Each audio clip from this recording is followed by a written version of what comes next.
Hello guys, in this video I'm going to show you how to enable notifications on the Hizo application.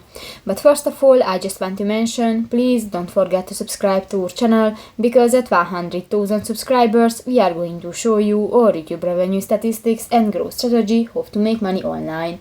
So let's jump into it. First of all, open the application on your device.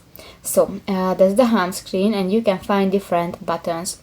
New, just click to the settings icon at the lower left corner of the home screen under the crown, and in the left bar you can find the notification section. Click that, and here you can enable the morning motivation notifications, the evening results, and you can open the notification settings and you can enable that. If you want to enable, click the next gray circle, and that's it. So easy. So that's pretty much it for this video, guys. See you in the next one. Bye bye.